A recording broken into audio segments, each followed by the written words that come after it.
Всем привет, дорогие друзья! Мы приветствуем всех на телеканале Якутия-24. Сегодня мы находимся в гостях у Музы Винокуровой. Муза является у нас юристом, но в свободное время очень любит заниматься растениеводством, огородством. И, в общем, вот все здесь, что на столе, это ее рук дело. Здравствуйте, Муза!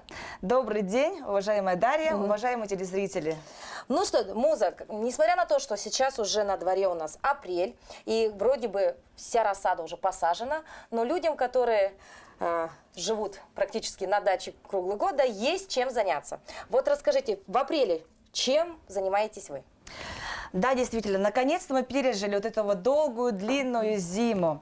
За такая затяжная весна у нас была, но для всех любителей садоводства, огородничества все равно у нас руки не для скуки, поэтому мы находим в любом случае время и сажаем рассаду. Для всех растений, как вы знаете, сроки посадки, они разные. И нужно всегда ориентироваться на период высадки и на период цветения самого растения. Ну, сегодня я хочу вам рассказать. Некоторые растения, конечно, мы уже высадили. Значит, сегодня я хочу вам показать, как мы будем черенковать растения, которые быстро развиваются. И я хочу показать вам интересные растения, которых в Якутске мало, но я думаю, что они завоюют популярность у садоводов, любителей. И я думаю, что это займет очень хорошее место во всех ландшафтных дизайнах. Вот так. Такие растения, как мы все-таки говорим с вами сегодня больше не про, значит, овощи, да, а больше про цветы. Ну, сделаем и про овощи немножко, и про цветы. Ну, давайте начнем с цветов. С цветов. Это ваша любимая тема, мы знаем, да? Это моя любимая тема. Ко мне очень многие люди обращаются. В принципе, я недавно занялась вот этим садоводством. Но я сделала, знаете, ставку именно на вегетативную петунью, которая размножается, например, только черенками. Заказываю семена все за пределами, получается. Размножаю, черенкую, вырастаю. И у меня получается в саду летом, это из одного куста у меня получается огромная шапка цветов просто. Ну, петуния это такая, да, очень любимая, наверное, да, тема для многих якутян, потому что мы видим ее и на улицах нашей столицы, да, и все думают, что, собственно, посадил и забыл. Вот это совершенно неправильно, потому что как раз-таки мне все звонят и говорят: Муза, расскажи, почему у меня, например, такой же сорт, однако также не пышится, не растет, и мы тут начинаем разбирать ошибки. И сегодня я вам расскажу об ошибках, которые совершают дачники при выращивании петунии. Ну, давайте уже к практике. Кстати, давайте представим нашу юную помощницу, это Вера. Вера идет по стопам мамы, наблюдает за всем пока внимательно. Ну, я думаю, в будущем ее дачный участок также будет радовать глаз не только самой Веры, да, но и мамы, и бабушки, и дедушек, в общем, всех, да, Вера? Ты сегодня будешь помогать нам, я думаю, мама тебе подскажет. Хорошо? Хорошо. Хорошо. Ну что, поговорим все-таки о наших любимых петуниях. Итак, петуньи. Здесь, значит, посмотрите, самое главное, для того, чтобы вырастить огромный шар петуньи, конечно, не пойдет обычные семена петуньи. Вы должны заранее знать наименование, марки тех сортов, которые вы хотите посадить. Всегда смотрите, если там приставка Wave, например, Shock Wave, Easy Wave, Tidal Wave, тогда это получается 100%, это гибриды, это суперампельные петуньи, которые длина побегов достигает метра. Вот.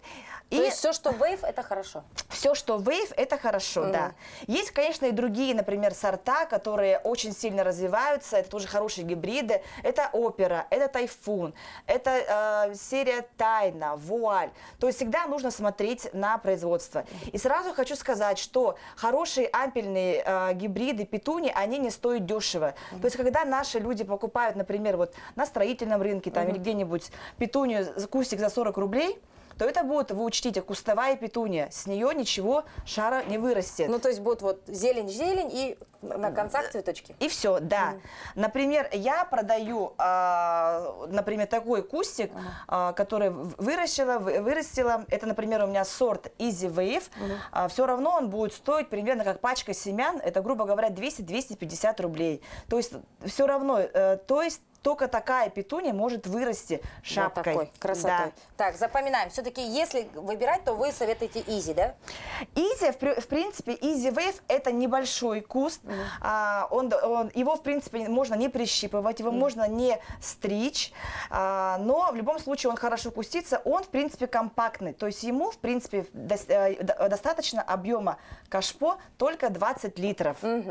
Вот. Кстати, сегодня мы чуть позже поговорим о том, какое кашпо должно быть для вот этой шапки петунии. Это обязательно будет чуть позже, ну а пока вновь вернемся к нашей рассаде, да? Вот смотрите, Дарья, я хочу вам показать, да, вот на примере, например, вот этого стаканчика. Вот здесь, смотрите, петуния уже переросла. И для того, чтобы, во-первых, сэкономить на посевном материале и размножить, мы сейчас покажем, как снять черенок. Дарья, давайте вы. Так, хорошо. Да, вот, давайте. Так, это уберем. Да. Что мы делаем? Вот смотрите, берите ножницы, я вам подготовила материал, обязательно сделайте дренаж, сразу садите в стаканчик 0,5, потому что и как раз для постоянного места высадки у вас хватит объема для цветения растения. Вот, смотрите, для того, чтобы снять черенок, вы берете, ну, грубо говоря, вот самый большой получается стебель. Вот так, да? То есть... Давайте покажем, да, Давайте, зрителям. какой длины должна быть? Ну, давайте сантиметров вот 7 Вот так. отрываете. Отрезаем. Смело, да? Да, смело режьте. Ага. Так, вы можете, значит, укоренить это в корневине, можете не в корневине, петуния очень хорошо прирастает. Обязательно, вот смотрите, с такого черенка мы, в принципе, снимаем вот такие дополнительные листья. Мы снимаем. И у нас получился вот такой, видите, стебель. Ножка такая длинная, Ножка да? длинная, да. Вы можете подстричь, чтобы листья влагу не брали, вы можете подстричь, ополовинить. Итак, как мы укореняем? В стаканчик пролитый хорошего земли, торфа, я все делаю в покупной земле. Мы просто делаем ямочку, углубление. Вот так вот посадили. Прижали,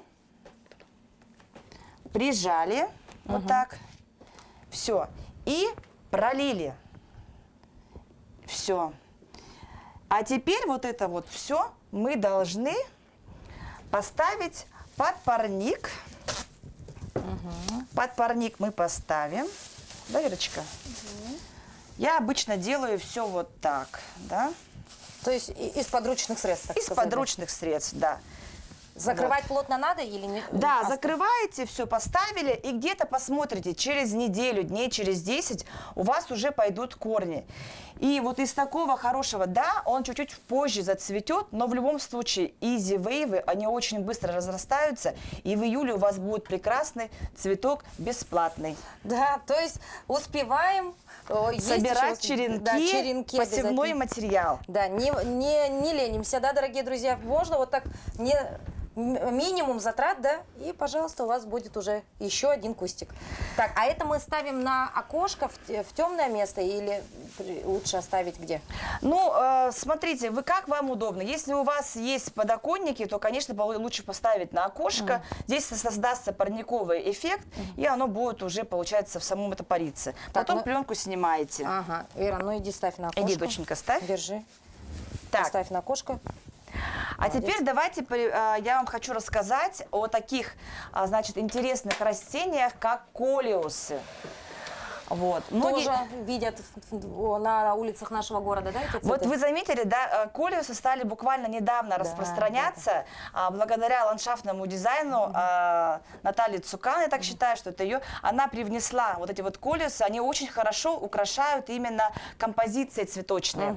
Колиусы очень хорошо смотрятся как в кашпо, так и, например, в цветниках и прекрасно дополняют. Чем хорош колиус? Он очень неприхотлив, он также очень хорошо размножается черенками.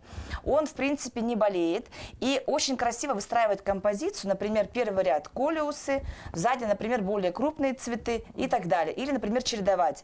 У колиусов они все разные, имеют очень разную, смотрите, расцветку. Да, вот здесь просто как будто бы крапинка. Да, красные прожилки, да, вот здесь. Вот смотрите. Вот смотрите. Здесь, например, смотрите, колиус полностью бордовый. Да. И когда вот, например, вы скомпонуете со своими цветами, то есть... Правильно скомпонуете, да, грамотно, то грамотно тогда будет скомпонуете, красиво, да? Будет очень красиво. Колюс разрастается шапкой. Его также необходимо стричь, его также необходимо прищипывать, и тогда у вас будет очень хороший, мощный кустик. И вот смотрите, Дарья и уважаемые садоводы-любители, опять-таки, для того, чтобы нам получить посевной материал бесплатный, у нас так хорошо вырос уже Вытянулся, колес, да? вытянулся уже. Длинненький вон мы видим. Его не жалейте стричь, потому что все это вырастет, все обрастет. И колиус, как раз как и петуния ампельная, они требуют как раз таки прищипки и, значит, обрезки. После этого это стимулирует рост боковых побегов, и что означает, что будет больше листвы, будет больше зелени. То есть не боимся, да? Не боимся, режем. Давайте, Дарья, какой будем резать черенок? Ну, вот этот, наверное, собственно, самый длинненький такой. Ну, давайте.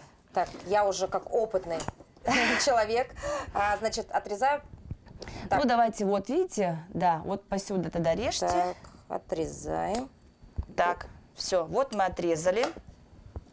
Опять-таки мы здесь убираем боковые листья, чтобы они не брали на себя влагу. Вот эти вот листья, которые у вас, если они у вас разрослись, вы можете, Вот так. да, вот прямо не жалейте, порежьте. Он все равно разрастется, зато вот не будет силы тратить на образование листа. Все силы будут уходить в корень. И как мы садим опять, все так же, в подготовленный, в подготовленную землю. Это верховой торф. Давай, Верочка, помогаем мамочке. Давай. Делаем углубление. Так. Да. Да. И давай сажай. И садим. Прижимаем, да? И прижимаем. Все. Прижали. Никаких дополнительных каких-то пропиток, допустим, каких-нибудь витаминов, ничего не надо. Достаточно, если почва сама хорошая, да? Я хочу сказать вам так. На период, когда вы только садите, если у вас хорошая земля, то изначально растение берет все витамины и все микроэлементы, они берут уже с почвы, которую вы садите. Но уже в процессе взросления растения, формирования, значит, зеленой листвы, образования больше корневины, вот, конечно, вот что колиус, что петуния, они очень прожорливы.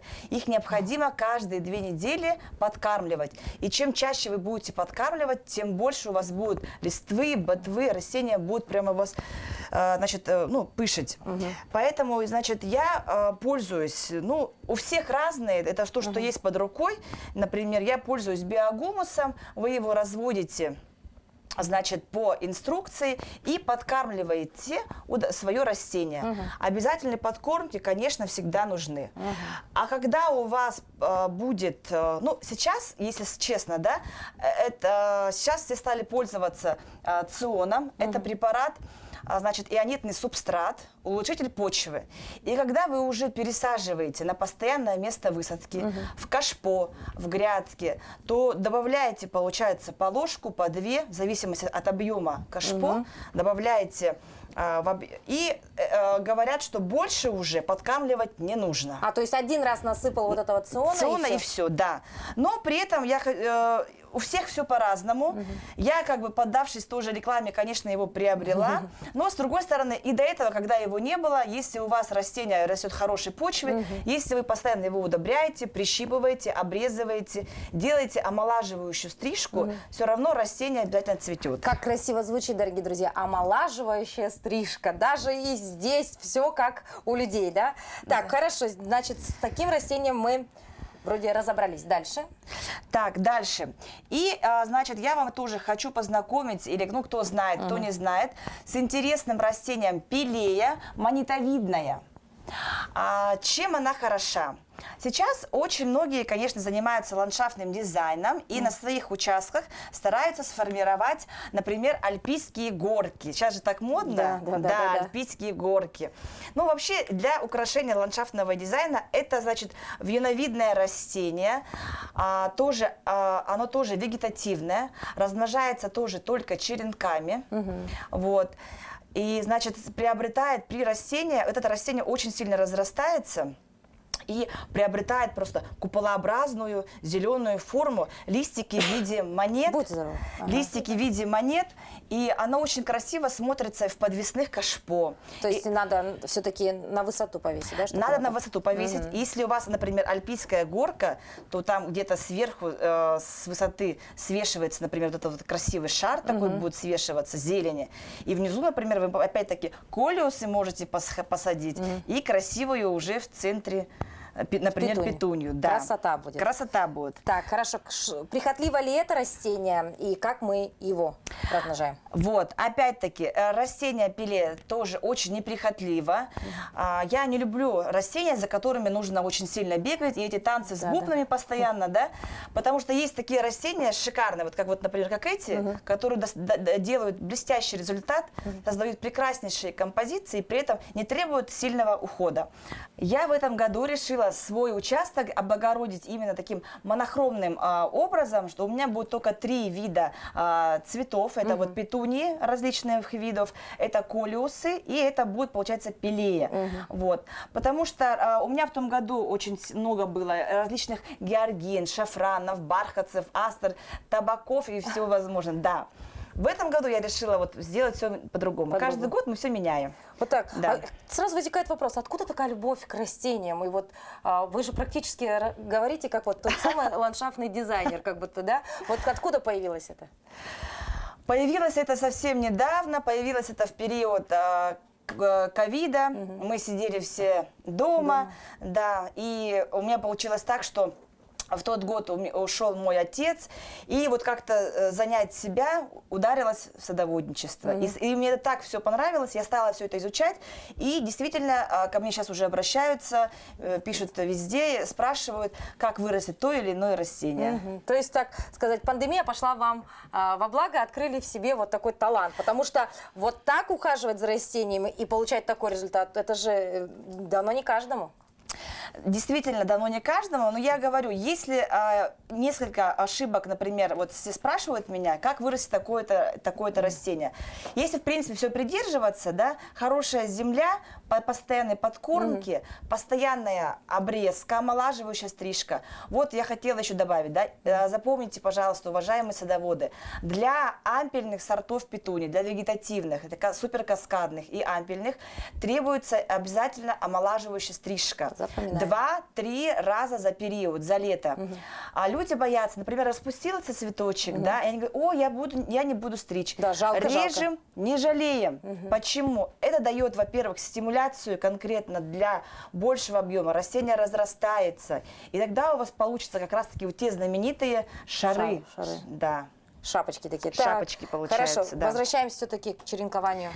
Так, Дарья, давайте вы теперь как опытный садовод, пилею нашу режете. Примерно? Ну, давайте, вот опять примерно вот, да, давайте. Опля. Да, опять-таки мы убираем боковые листочки. Да. Вот остается у нас где-то 5-7 сантиметров корешок. Углубляем мы его. То есть система одна и та же, да, по сути? Вот у этих растений система одна и та же, да. Проливаем и поставим их, я потом поставлю все это под парник и все. И потом смотрите как раз-таки образование корней. И вы посмотрите, если в момент высадки, получается у нас сейчас середина апреля, конец апреля, мы, так как у нас весна затяжная, все равно мы высаживать будем на улицу, когда почва прогреется. Это примерно когда? Ну, где-то, вот я даже сейчас не могу сказать, но где-то в числах 5-6 июня. Июня. Да, во избежание ночных заморозков уже, чтобы растения не погибли. Да. В том году я посадила 1 числа, но в том году у нас и весна была другая. Да, поэтому 1,5 месяца вы смотрите, у вас еще остается. И если у вас еще, вы смотрите, где у вас черенки, где, например, они у вас сильно не разрослись, вы тогда делаете это в композиции и чуть гуще садите. Да. Более, конечно, растение, которое развитое, соответственно, вы садите уже в другой объем кашпо, и уже по-другому, соответственно, оно расцветает быстрее. Мы продолжаем говорить о цветах сегодня, да, и немаловажную тему мы затронули уже, да, это кашпо. Для того, чтобы петуния все-таки чувствовала себя комфортно и приобрела ту самую знаменитую шапочку, да.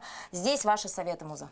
Итак, мои советы. Для того, чтобы получить прекрасный результат, и для того, чтобы растение раскрыло себя в полной мере, чтобы оно не застаивалось, как раз-таки нужно покупать разные объемы кашпо для разных сортов.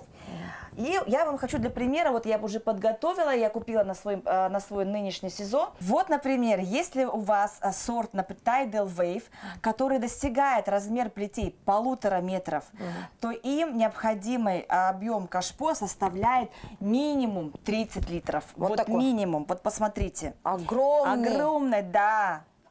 И вот смотрите, не бойтесь, в одно кашпо вы садите только одно растение. И вы посмотрите, когда оно даст результат, у вас будет огромная шапка всех цветов. То есть на 30 литров достаточно вот одного такого растения? Да. Но это, конечно, все зависит, например, от сорта. Вы всегда смотрите. Вот, например, Верочка. Например, если вы сажаете на такой сорт, как Easy Wave, то вы можете взять объем 12 литров. 12. И здесь вы также садите один цветок в одно кашпо. Хотя вот все такие серии Wave, в принципе, они осилят вот такие 25-литровые кашпо. То есть вот так? Да. Нужно понимать, что многие, наверное, думают, что раз большое кашпо, значит, нужно много туда одновременно цветов садить. Это вот неправильно. Это большая ошибка, очень большая ошибка.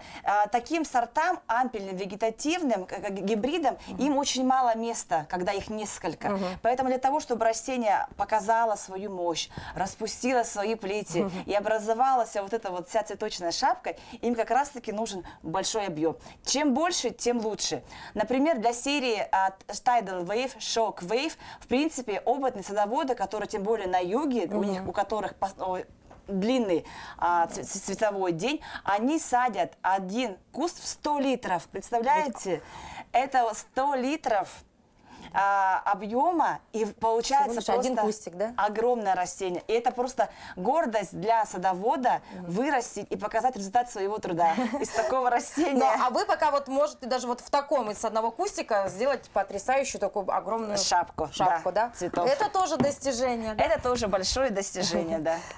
И еще одна очень интересная тема, о которой мы сегодня поговорим, это пикировка. Потому что именно сейчас, в принципе, ей-то уже и можно тоже заниматься в этот сезон, правильно? Как раз таки все садоводы-огородники, все вечера занимает пикировка растений. Кто еще не успел, время еще есть, то я тоже припозднилась. И у меня часть растения осталась не пикированной. Я сейчас покажу, как ее пикировать. Это у меня петунья, серия Tidal Wave. И очень быстро, смотрите, какой мощный. Они уже, конечно, мощные кустики стали здесь. Им совершенно не хватает места. Да, очень тесно им, да? Да, хотя, в принципе, здесь немного. Как мы делаем? Мы делаем, Дарья, давайте помогайте. Я использую палочки для суши.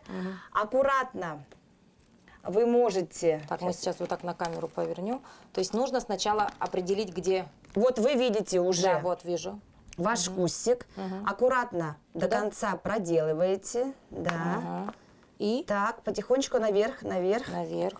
Ой, мне кажется, лучше это вам взять. Я боюсь повредить корневую систему. Так.